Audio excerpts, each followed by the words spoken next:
Hey, how's it going, guys? I'm Paradoxic, and welcome back to the Umbrella Academy. This time we're on episode 5 of season 2. Last time we got a very vivid look into Lila's history, where she comes from, and her story was true. She did lose her parents at a very young age, but what she didn't reveal to Diego, at least, was that she was she was taken in by the handler afterwards, and also the fact that her parents were killed by the handler. The handler was present at the scene and time of her parents' deaths, and like another kind of hitman, like another, like an agent from the agency was actually sent to do the job. But then, the handler presumably called the hit, and then found Lila hidden away in like a little vent, a little kind of like a space of her own size and stuff. So she took her in and then trained her up and inducted her into the agency and everything. So yeah, and for me that raised the question of whether or not Lila actually knew her parents died at the handler, or at least, if she knew that her parents died at the handler's orders, or what happened. But either way, she seems to have, fallen pretty well under the handler's wing, done several missions for her and stuff, so that was cool. But now we know her new mission. Her new mission is to protect Five. Her new mission is to protect Five, no matter how reluctant she might be after what her adoptive mother went through. So she protected Five, and she protected Five at the end of the episode when fighting those 3 Swedish dudes. In such a way that she was unable to actually help Diego fight back when he was taking on 2 guys and Five was taking on 1. She went straight after Five and actually helped him take out the other one. So then Diego had to actually work on his own with the 2, and he stood his ground. He is a trained fighter. I think she must have taken that into consideration, that Diego is a trained fighter. And that is one of his superpowers, that he's actually a trained fighter, so he can handle himself well. But Five, all he can do is teleport, and even then he teleported like once out into the corridor in front of the Swedish guy, and then he lost his power to teleport. Well, not lost it, he just kind of, couldn't really teleport much further, so he needed more help, he needed more assistance in that area. But yeah, that was Lila. We had Diego, Lila, and Five investigating Reginald. He was revealed to be a member of the Majestic 12. He was revealed to be the 12th member of the Majestic 12, like a deep state kind of government science-ish kind of division, like a secret society of sorts, one that may well just be involved with or have some kind of connection to JFK's assassination, because Reginald was actually spotted in the background of that footage, and that's why Diego and Five are on this kind of wild goose chase to find Reginald from way back when. And stuff. So he was there, and he wasn't alone. He was there with the woman that he likely based the robot off of, the robot mother that he builds for the kids to help raise them and stuff. He was there with the woman who actually with the woman whom the robot is actually based off of. So Diego met her and then got really weirded out, and then stuff went that way. So that was a fun little tidbit. We had Reginald and her, and then we had Luther and Allison. They reunited. Luther and Allison reunited for a bit and talked, and then they kind of connected over the fact that the end of the world is yet again coming. So that was fun. We had Missy and Vanya. Vanya even kind of came up with the idea that her and Harlan and Missy should leave, find a safer place, or at least, they should leave and find a safer place, because then if the Swedish dudes are coming after her, then they'll kill anyone who gets in their way, or they'll take out any witnesses who are seen with her. So the only way to keep Missy and Harlan safe was to kind of separate them from her. And then Harlan didn't really like that idea, so he went and jumped in the lake, and then Vanya unlocked like some kind of Moses powers and not separated, but she lifted the lake up, so it showed the lovely coral floor beneath, and rescued Harlan that way. And then even when she did CPR, like a little bits of her power kind of went into him. So I'm wondering what kind of after effect that's going to have on him, if it's going to actually give him powers like hers, or if it's going to be like some kind of mystical treatment for the condition he already has, like if he's going to be able to actually talk again, because that's like an issue he has. So I don't know, but I guess we'll see where that might lead. I'm hoping it actually does lead somewhere, and it's not just like a random case of little tiny colorful orbs going down his throat and doing nothing, because I think I don't believe in a world like this or in a story like this something like that would happen and then it would amount to nothing. So yeah, I guess we'll see where that leads. And then Missy and Vanya had a little moment of their own that night too. Kind of like Missy kind of confessed that Vanya is the first person she feels like she can actually connect to in life, because she has a husband who never sees her and a son who struggles to even talk to her. So she feels like she barely has anyone in her life. And then Vanya came along and brought some color and life and joy into it. And then they kissed, and it was really sweet. So that was really cool. So we'll see where that leads. And then on the other end, we had Luke, Klaus, and Dave. Klaus has been on a mission to try and save Dave's life. He's been trying to find. He found Dave, and his mission is to discourage him from going off for the draft in the Vietnam War. So yeah, so he went to a restaurant and found him, but then the guy was with his homophobic uncle who spat some slurs and other stuff, and then kind of very, very loudly forced Dave to punch Klaus, which he did, and then that kind of went down like a very emotionally harrowing path, and it was just a whole thing. It was a whole thing. Very uncomfortable thing, but a whole thing nonetheless. And yeah, so then he kind of just went home after that and crashed on Alison's sofa. So that was fun. So yeah, everyone's got something going on. Everyone in this show so far, everyone has something going on. Everyone's got something going on. And Five did catch onto Reginald. He found him and started talking some kind of Greek stuff, like ancient Greek stuff, which Reginald seemed to recognize-ish, but we're not really. I'm not really too sure. So we'll see where that leads, and if it makes Reginald want to come back and track the kid down if he knows whatever. Because I think it didn't really seem just like ancient Greek. It seemed like some kind of code that maybe Reginald would have taught him. So yeah, we'll see. But that is pretty much all I've got from the last one. So we'll see where the story continues right here. This will be episode 5. So again, as always, this will be the highlight reel. So if you guys want to catch the full-length reaction, if you want to watch the full episode along with me, then you can do that. The full-length reaction will be over on Patreon. You guys just need your own copy of the episode from Netflix where it's being streamed, and you can sync it up and it'll be good to go. So yeah, that is it. So on to episode 5 of the Umbrella Academy. Let's go. Primates of Congo. Primates. Like animals? Oh, it's her. It's Grace. Oh, and Hargreeves is there. Overseeing the whole thing. I guess this must have been part of the Majestic 12's kind of experiment or something. Yeah. Oh, they sent him out into space. They sent Pogo out into space. So that's one thing him and Luther have in common then. They were both sent into space. But Pogo for actual valid reasons. He actually had a mission, unlike Luther. No. No, he's okay, right? Pogo's okay. Ooh, he's very badly burnt. There's a pulse, right? There's a beat. Oh, tell me Pogo's okay. Come on, yeah, okay, Reginald has a syringe. He has a special syringe, a formula of his own. So that must be how Pogo becomes, like, more sentient, more smart. How he becomes linguistic. I was getting my ass handed to me back. Yeah, I knew this would come up. Yeah. Why? Because he's a kid and you're a man. Bloody act like one. She's got a point. You do know how to handle yourself. It is one of your key strengths. Diego, Yeah. Excuse me. Atta girl. I've got and some much better booze. Yeah. So if we're gonna start day drinking, we should do it. Yeah, do it with quality booze, not the stuff from last night. So much. I love how these two are getting along this season now. Yeah, I love how they're getting along this season. Oh, they went the full night then. Okay, Missy and Vanya went the full night. Okay.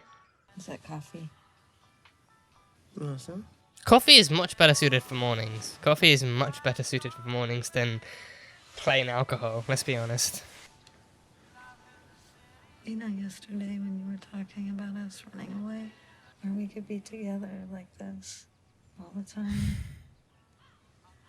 Oh, they're so soft. I'm good here right now.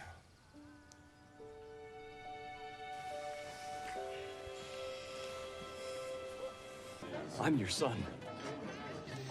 No, you're not. No, I'm from the future. No, you're not. I have a deep dislike of children. I do not have them, nor do I intend to have them, but if for some reason I did, Yeah. I would expect more from them than a scruffy face, poor hygiene, and your grotesque simian proportion. Okay, that's a bit harsh. Could have just stopped with I don't like children. I don't care. Now take yourself and the stench of failure that encircles you Okay. and get out of my house. Okay, yeah, this version. This version might just be worse than the actual one. At least didn't shank my ass. No, bro. He shanked your heart. That's a fair point. Yeah. Bathrobe. You get Vanya with that squeezing her to death? I'll try. Yeah, don't take a gun this time. Leave the revolver and pistols behind. Yeah. It's great, Carl. Thank you, Vanya. You see, Sissy? That is how you congratulate. Wait, her name is Sissy. I've been calling her Missy almost all this time. You my wife or not? What the hell was that? A sign for you to shut up.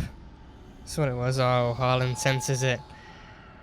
Yeah, Harlan senses her anger. Better watch your back, Carl. Might get a few cracks where you don't want any. Set me up. Sweet. Did you bring me what I asked for? What'd she ask for? A Diego's knife? knife. Oh, Diego's knife. Jesus, that doesn't even look appealing. It just looks like How you feel? sugary sludge. To be honest. The last time I saw this one, she had me suspended midair, sucking the life out of me with energy tentacles. I think I'm allowed a little time to process. Oh, I would love You've to had see all you this do time to that. process. Put I the don't fucking remember knife what away. I did, but I'm sorry. Did we all get sexier? The fam's all back together. The fam's all here. Oh god, Vanya is bringing it in with the softness this episode. She's bringing it in with the softness. Yeah. Oh, that's... It really is. Yeah, bring it in, Klaus. Yeah. No, unfortunately, ghosts can't time travel. Okay, stop taking the piss. Come on, let Ben be in this too. Alright then. Let's get down to That is business. just mean. That's just mean. Ben deserves some recognition.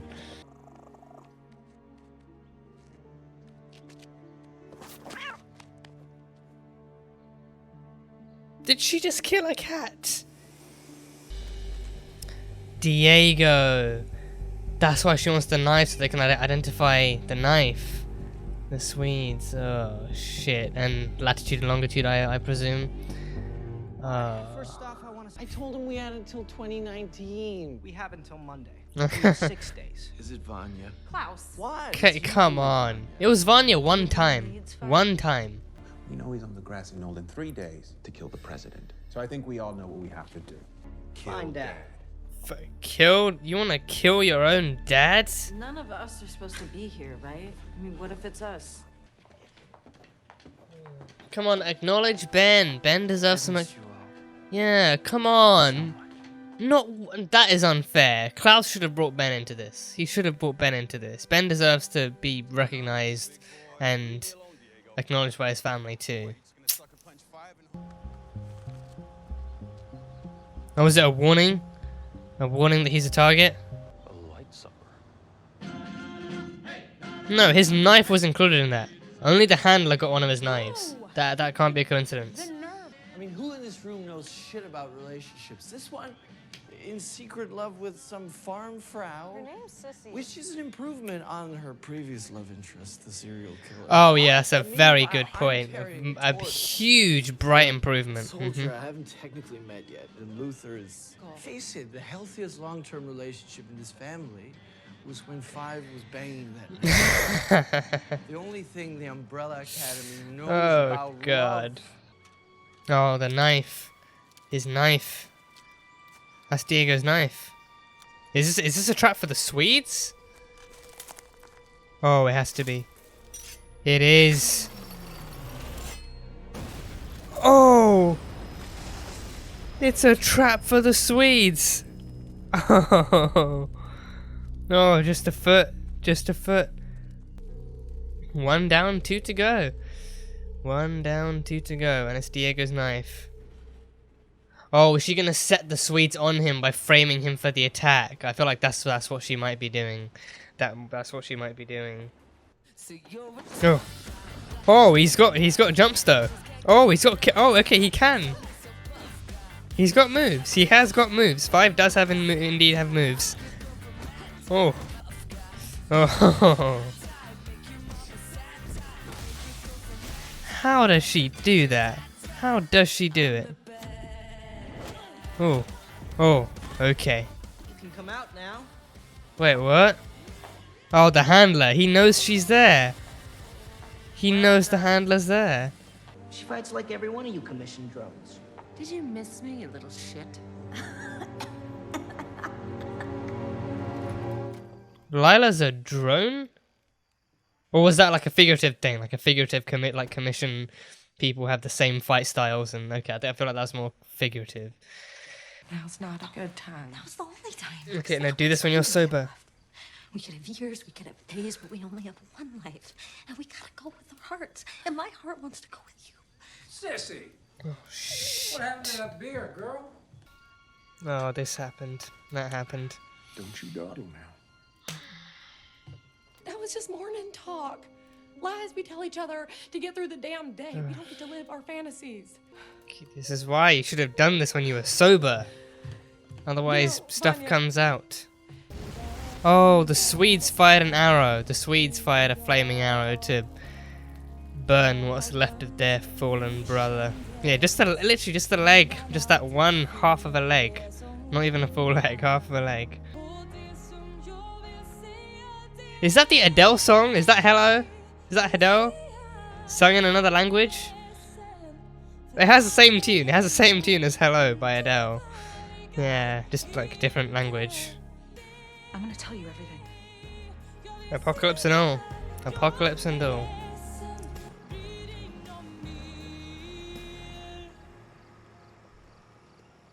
Somewhat catchier than the original English version. Somewhat catchier than the original.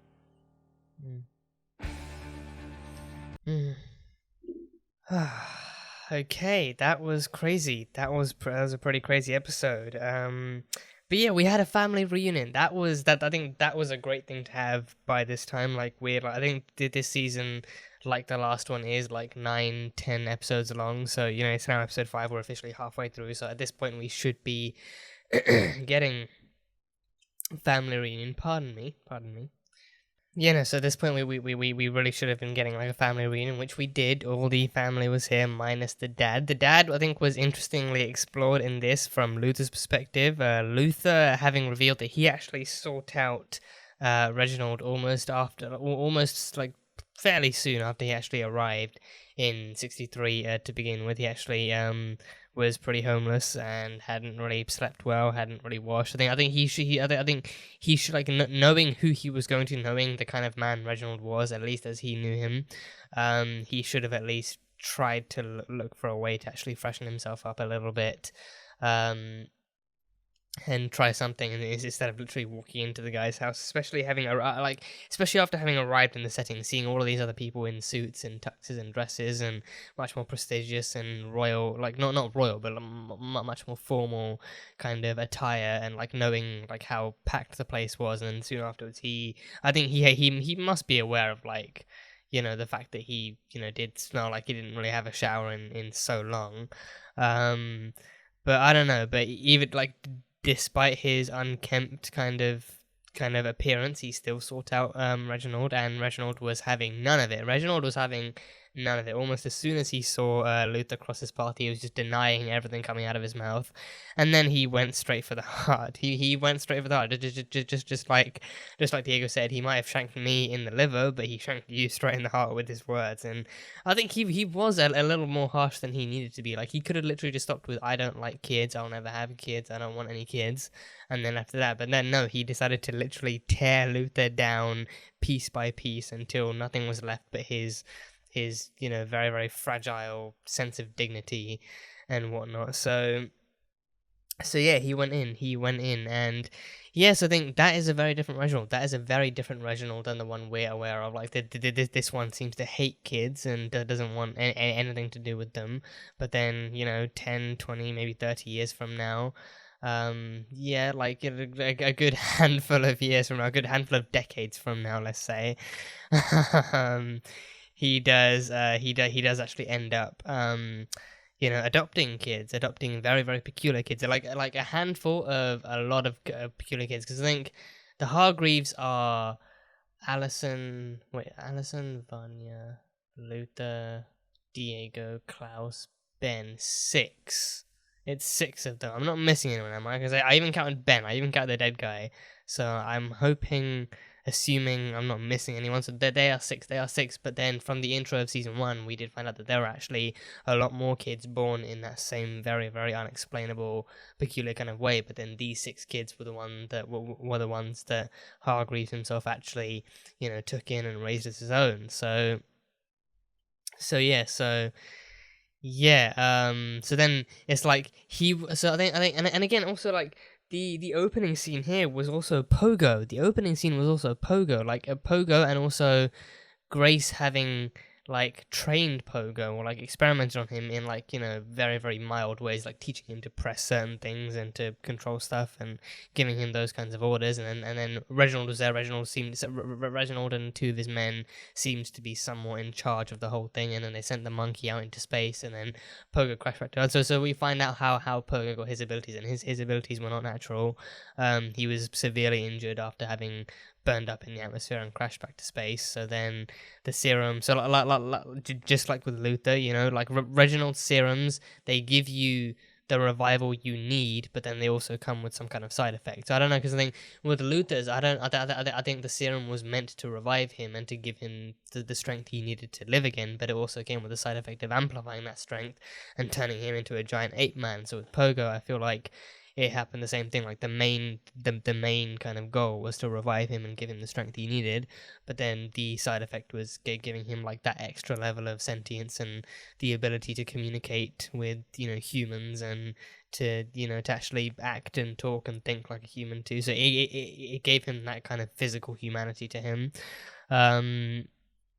So now we know Pogo's history. So he was actually brought in as one of the primates of the Congo. So he was like an ape, brought in for Grace to experiment on, and I think it had to be tied into the whole Majestic 12 thing, because again, Reginald and some of his pals were there, like overseeing the whole thing, and then at the last minute, I think like the serum was obviously something like a trick Reginald had up his own sleeve, so he brought that out and then revived him, and then him and Grace took Pogo in, and Reginald would read ancient Greek crap to him all night long until he fell asleep, and then Pogo would draw the pictures of him and Grace and Reginald. So Pogo was basically his first child. Pogo was the child he had before he had human children. He was the child he raised that would then also go on to actually help raise his other children too. So yeah, so he doesn't necessarily hate children. He hates human children, and that is actually a lot more abusive, because then that means that he hates children he can't experiment on. He accepted Pogo because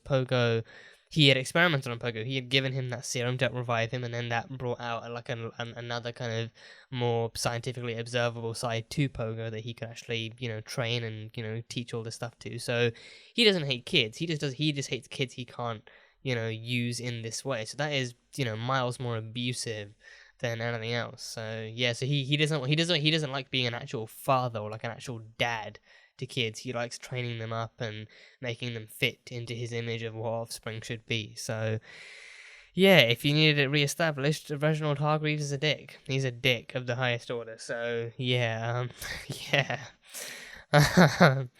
I'm just thinking back to that scene of Reginald just calling him, like, even if I did have a kid, he wouldn't be as messy and as as horrid as you. So take you and your your stench of failure that engulfs you out of my house. It's him just tearing Luther down into chunks and pieces and squares, and damn, he's Reginald Hargreaves, people. Reginald Hargreaves. He's a dickwad of the highest order.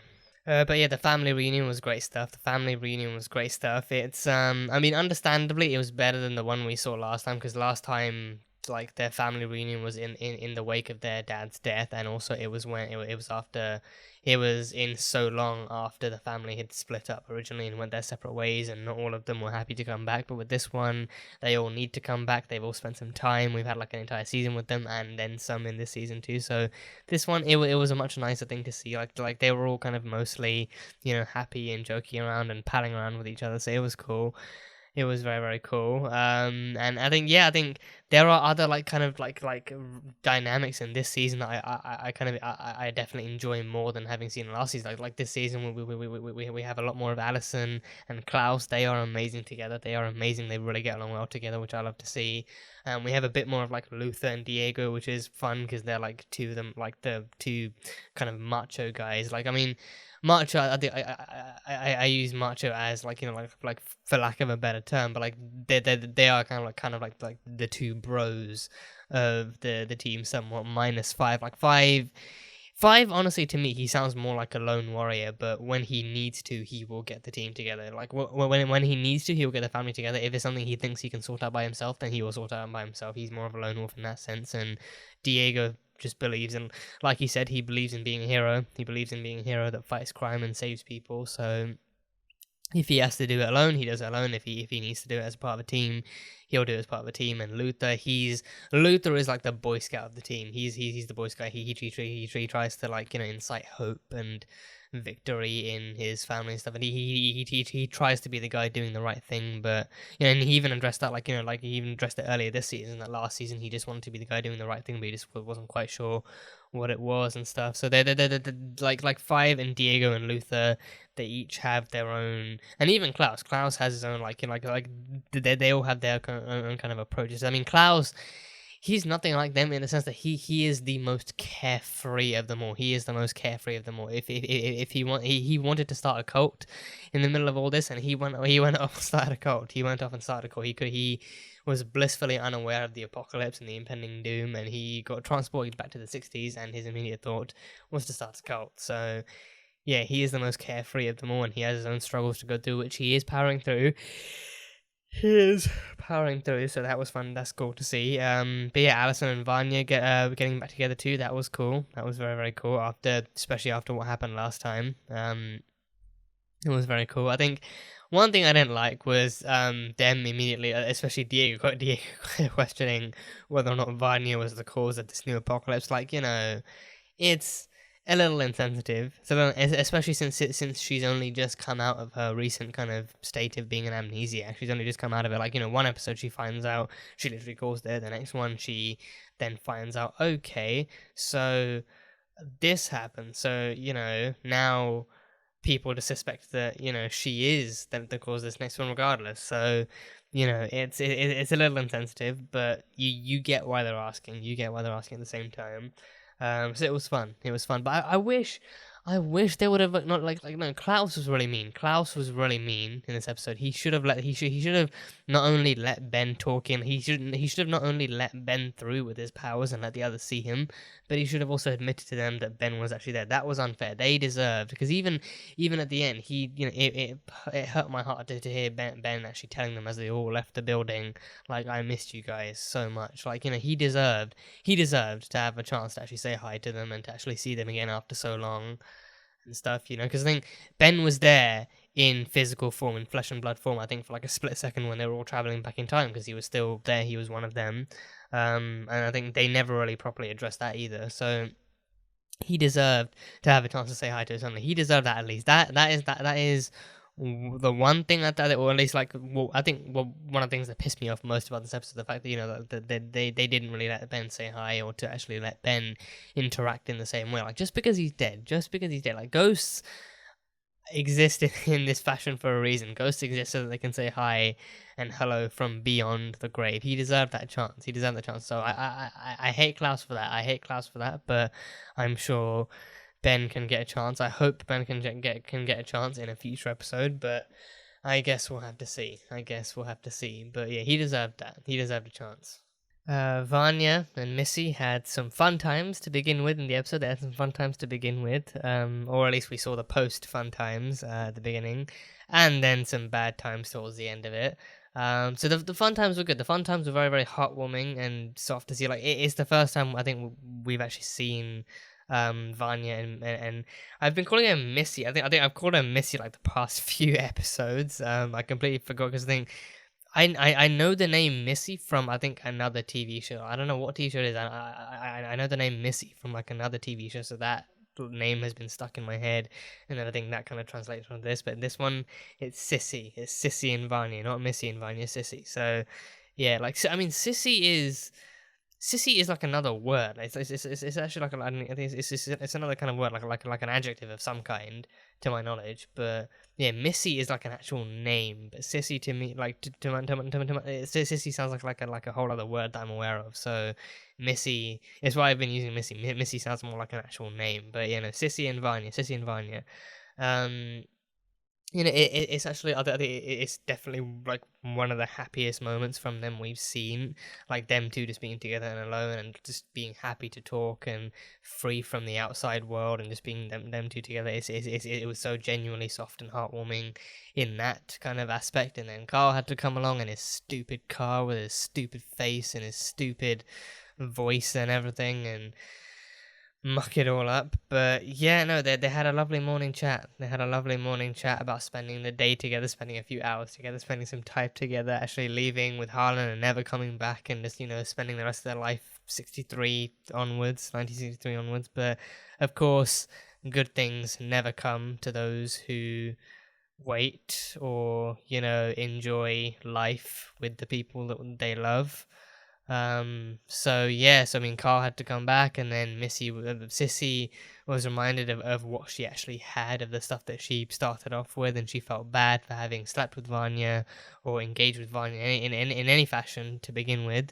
And then they slept together, her and Carl slept together because on the basis of being husband and wife, I think, you know, like, I think Vanya addressed like a fair enough point there, the fact that, you know, literally seconds before they kissed in the last episode, like, you know, Sissy did admit that, you know, she was married to a man who barely ever saw her, was barely ever at home, and literally saw her as like his wife and nothing more, and she saw him as her husband and nothing more. But with Vanya, it's someone, if she wants to set aside time to talk, then she can. Like, she is there. She is always there, not just as a nanny, but as an actual voice to talk to, and like not even like an echo chamber, but like an actual person to converse with and like to share independent thought with, like she's been doing since the first episode. So, you know, I think that, and I think it's understandable, because I think especially in this particular time period, it's not exactly, you know, the easiest place to be open about who you really love and who you really want to be with. So she is kind of, you know, kind of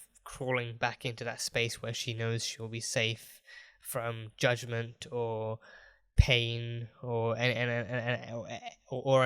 like that. Like, if she breaks up with her husband on this basis, like, you know, if she breaks up with her husband and then her and Vanya and Harlan leave the next day, then he will know something's up, and knowing him, he'll probably turn into even more of an asshole and just, you know, like spread some words or something, or I don't know. But I mean, she won't really feel much better, like, you know, moving somewhere else, and then, you know, people find out that it's just her and Vanya living together, like, you know, word will spread about that. So it's not like an easy kind of time to kind of, you know, live like that in a society that might in a society that may well backlash you. Like, we saw what happened with Klaus.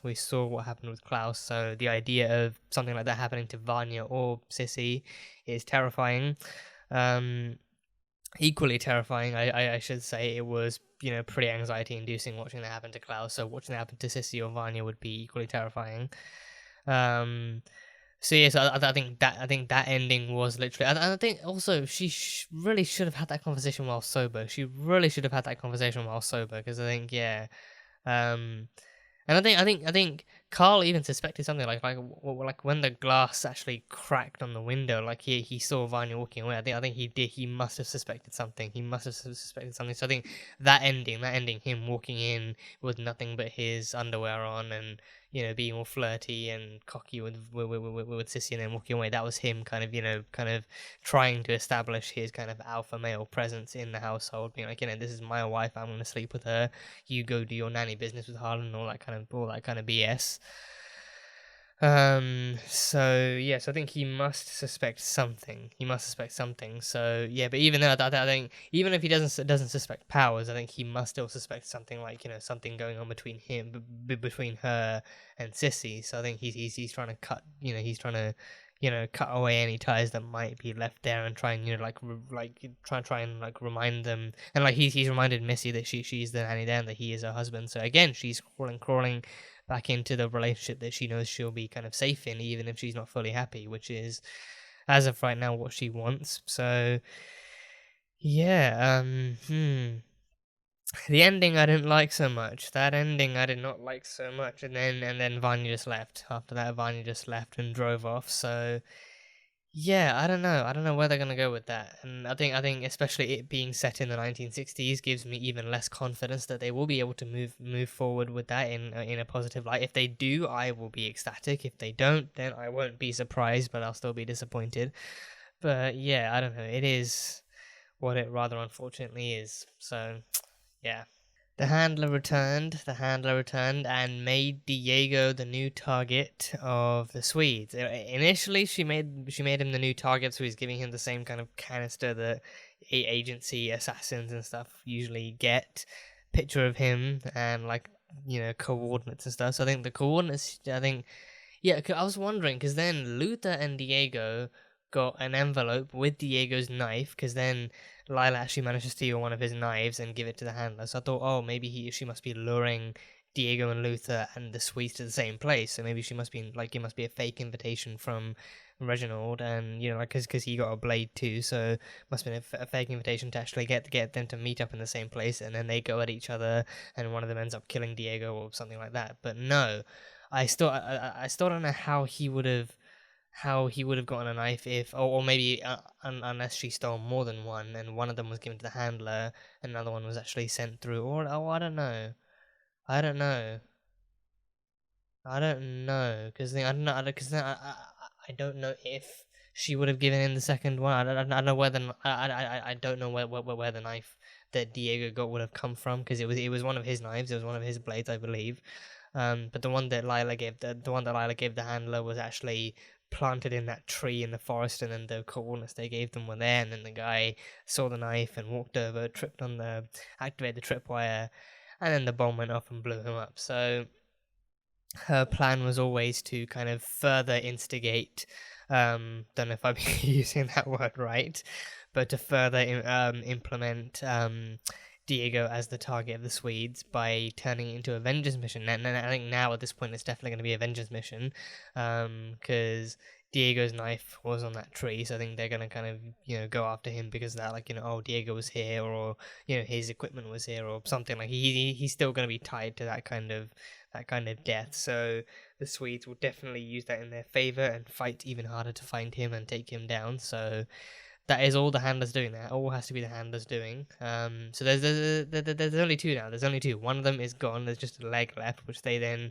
use the flaming arrow to burn away. So that was cool. And that whole scene, yeah, I think that must have been like a Swedish version, maybe. I recognized as soon as it hit the chorus. I recognized the tune going along to, you know, like Hello from the Other Side, like Hello by Adele. So I figured, I recognized this melody. This is really, really familiar, but it was in like a completely different language, so it was like kind of like going in and out at the same time. So I was like, oh wait, it's the Adele song, just sung potentially in Swedish, because it is like, you know, like a Swedish, the scene did end.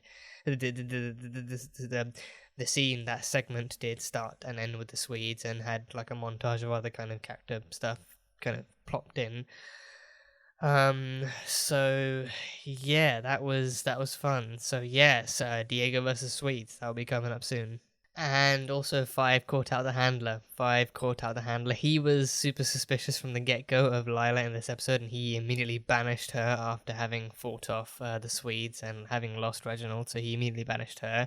And even Diego had his doubts. Even Diego had the doubts I figured he would have, like, you know, what were like, why did you help Five and not me? And then, of course, you know, Lila coming back in with the very, very sensible defense of, he is a kid, he is a man in a kid's body who barely knows how to fight, but you are a trained fighter. But five does know how to fight. I was surprised. I was surprised by that. I was surprised by that. I don't know if we've ever actually seen him properly fight, but he did have different spin kicks and flip kicks and like leg swipes and stuff and punches and stuff. Like he does have moves. He's not. I think he's not trained to the same level as Diego maybe, but he does still have some moves with his hands and feet here and there. He can go toe to toe with you. So I was surprised by that. But he then found Lila on the roof and then on the street and then in that abandoned in that old warehouse and everything. So he caught on to her, and then he actually caught on to what she was too. I thought when he described her as like another commission drone, I thought he was actually being serious and that she wasn't actually human. She was maybe like a robot trained to fight. But no, it was like a figure of speech. Like comparing her to every other fighter that they've actually sent out to defeat him or other people throughout the year. So he knew the handler was on this. He immediately kind of sniffed out the handler being involved in this. So yeah, now Five and the handler have officially reunited too. So I think next episode should be a very interesting one, seeing Five and the handler kind of kind of analyzing the upcoming apocalypse and seeing what's happening, and also the handler kind of confronting him after all that's happened to her as well in recent times. So should be fun. Should be very, very fun. I loved the scene in the salon of Vanya, Allison, and Klaus. Like them three got along greatly. Them three got along really greatly in that scene alone. I think it was really fun seeing them kind of exploring their paths together. Like Allison having been in love with her brother. I think when it comes to these kinds of stories, that is always kind of like a cause for concern. Like, I mean, because it's like they were basically legally adopted. They were pretty much legally adopted into the family, and they all grew up together as a family, as like siblings. So for them to then actually grow up falling in love with each other is very much a cause for concern. It's very much a cause for concern. And then her kind of insisting that they're not biological, they're adopted, so it's that much less of like a crime or a creepy thing to engage in. That was funny. And then of course Klaus bringing up the old serial killer kind of romance that Vanya had going on in the first season, which I am choosing to blissfully ignore because it was absolute BS. And whatever his name was, I think, was it Victor? No, it wasn't. Was it Victor? Was his name Victor? I don't know.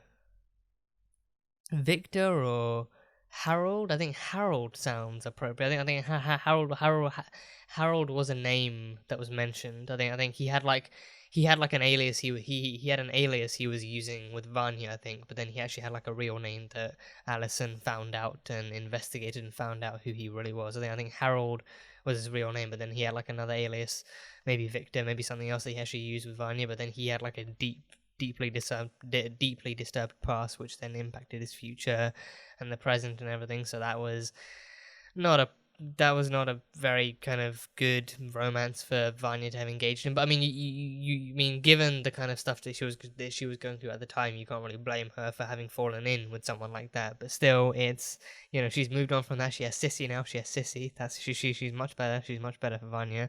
But the fact that they actually brought that up, like the fact that they brought up her past in all these different ways, the fact that she's in this family of like just crazy people, to these people with powers, and like one of her brothers being in love with one of her with her sister. And I think I like that she actually addressed that too, like but upon reuniting with Allison, she actually said I can't believe I have a sister. I have all these brothers, but finally I finally have a sister. So that was fun to see them bonding over that too. But yeah, that is some more Vanya stuff. Really cool Vanya stuff. But yeah, that is pretty much all I've got from this one. So it was a fun one. It was a very, very cool one. Looking forward to how the story concludes in the next one and what kind of the secrets and plots and little tricks are revealed by the writers. It's going really great. I think at this point I'm happy we finally got the family reunion. I think it was not long overdue. I think they've been building up to by having individual characters reuniting here and there and then eventually actually smushing them all together under Elliot's roof. So it's been cool to see it build up that way. It's been like a huge payoff pretty much. So now their goal is to actually find Reginald together. I think having the kids all meeting up with Reginald, which I think does happen because I vaguely remember it happening in the trailer. Having the kids all meeting up with Reginald and actually explaining all this to him will be great. I'm curious to see what Reginald's reaction to seeing Luther again will be, but then also meeting all of his other kids and finding out exactly how he goes from like a child-hating man to someone willing to adopt all these, weirdly born, like these, like strangely born kids will kind of be. So yeah, it'll be fun to see. But that is all. That is all I've got from this episode. So yeah, that was the Umbrella Academy Season 2, Episode 5. So thank you guys so much for watching this video. If you guys enjoyed it, then salt and burn that like button. Comment on what you thought of the episode and what you think is coming up next time on the Umbrella Academy. Once again, the full-length reaction is going to be over on Patreon, so you can go check that one out over there. And yeah, that is it. So I will see you guys next time.